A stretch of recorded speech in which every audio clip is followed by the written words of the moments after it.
අයිබෝන් හැමෝටම අද ගෙනල්ලා තියෙන්නේ database management system වලින් කියන 25 වෙනි ප්‍රශ්නය. හරි. එතකොට 25 වෙනි ප්‍රශ්නේ තමයි මෙන්න මේක. මේක ඇතුලේ තියෙන්නේ 16 වෙනි ප්‍රශ්නෙන්.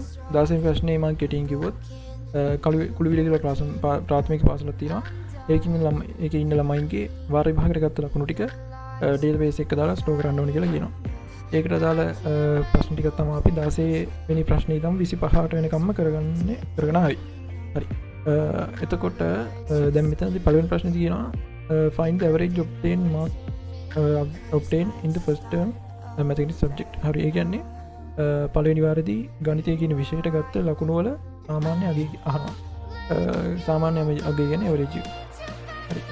average එක ගන්නකොට ඔක්කොම ගලින් අපි මෙතන හැම ළමයිගෙම ඔක්කොම details ටික අරන් ඉමු. ඩීටේල්ස් ගන්න කෝඩ් එක මම හැම වෙලේම ගහන්න ඕනේ ඉඳලා ඒක හැම වෙලේම ගහන එක තේරුම් නැහැ. ඒකින් නෝ වෙනම ටැබ් එක දාගෙන ඒක මම ඒකල තියාගත්තා. ඒක මට ඕන වෙලාවක ඒක කොපි කරලා දාගත්තා. හරි. මෙතනත් මම අර කලින් වීඩියෝ වල වගේම මේ විදිහට ජොයින් කෝරි ගහලා ජොයින් කරන් තියෙනවා. ජොයින් ටේබල් එක, එතකොට ක්ලාස් ටේබල් එක, එක්සෑම් මාක් ටේබල් එක, සබ්ජෙක්ට් ටේබල් එක, එක්සෑම් ටර්ම් ටේබල් එක ඔක්කොම ජොයින් කරලා විස්තර ටික ඔක්කොම ටික අරන් තියෙනවා. එක්සිකියුට් කරාම ඔක්කොම විස්තර ටික කලින් වගේම එනවා. ඔය විදිහට. එතකොට ඔන්න පෝස්ට් කරලා මේ විස්තර ටික බලා ගන්න පුළුවන්. හරි. දැන් අපි කුරික් ගමු.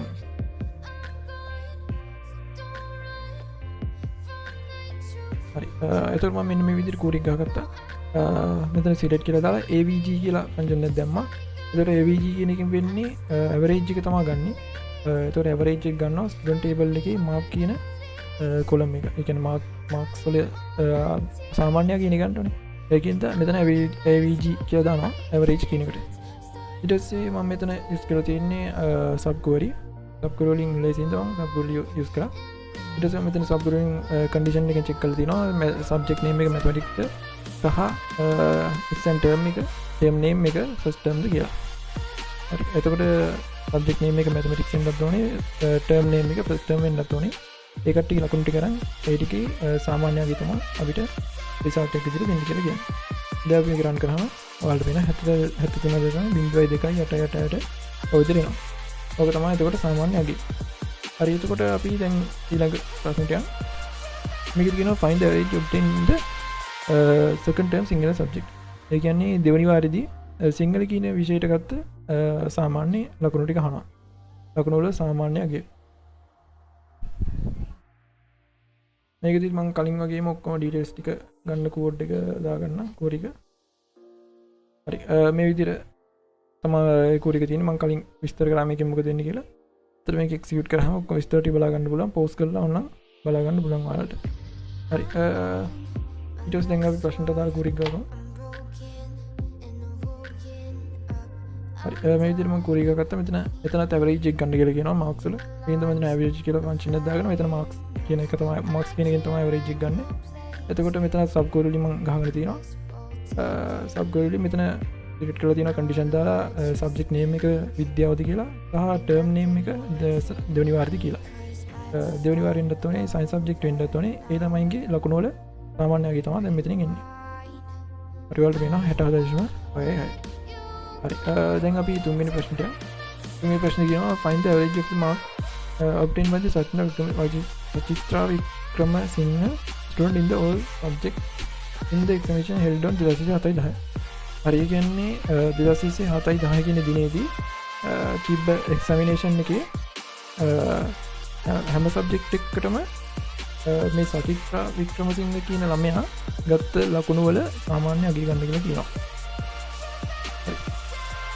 ඒකට දාලා කුරික් ගහන්න කලින් අපි ඔක්කොම විස්තර ටික දාන්න කුරික ගාලා බලමු. හරි.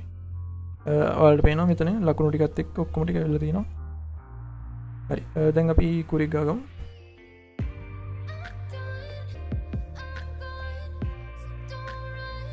හරි. මේ විදිහට මම කුරික් ගහගත්තා. දැන් ඔයාලට පේනවා මෙතනත් අර කලින් වගේම avg කියන ෆන්ක්ෂන් එක දාලා තියෙනවා. ඒතර avg ෆන්ක්ෂන් එකෙන් average එක තමයි එන්නේ marks වල. ඊට පස්සේ මෙතනත් sub query තමයි මම ගහලා තියෙන්නේ. sub query ලේසින්ද.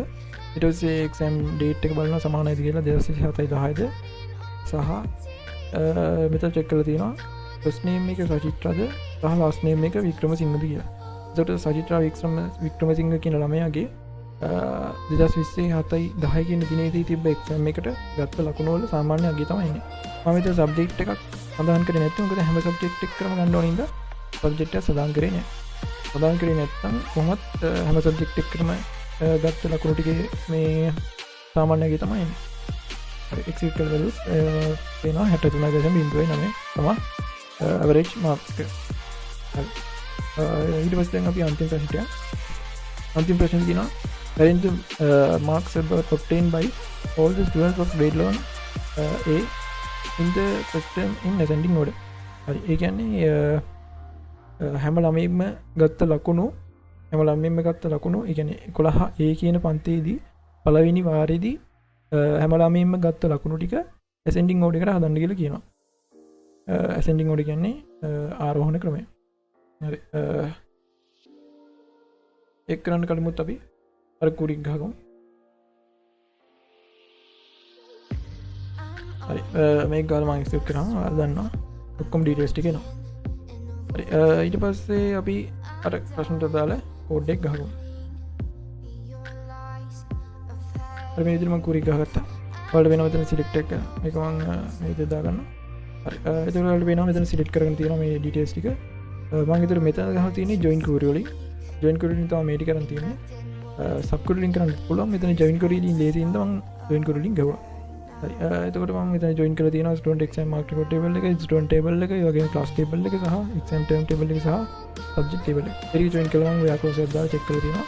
exam term term name එක first term ද සහ class name එක 11 A ද. එතකොට ඒ අයගේ විස්තර ටික අරගෙන ඒකට ටික marks ටික අරගෙන ඒ ටික ascending order එකට හදනවා. ascending කියන්නේ ආරෝහණ ක්‍රමයට. පොඩි එකේ ඉඳන් ලොකු එකට යනවා. execute කරලා මේ විදිහට එනවා. ආරෝහණ ක්‍රමයට ලකුණු ටික ඉවලා තියෙනවා. ඒ වගේම under condition එක proof වෙන එකේ විස්තර ටික තමයි එන්නේ. ඒ කියන්නේ first term වෙන්නත් ඕනේ 11 A අන්තිම ළමයි ගෙන්නත් ඕනේ. ඉතින් 11 A ඒ වගේම first term. හරි. ඒක තමයි අද කුවරි ටික. එහෙනම් අපි 26 වෙනි ප්‍රශ්නෙන් ආයෙත් තමයි. එහෙනම් ස්තුතියි.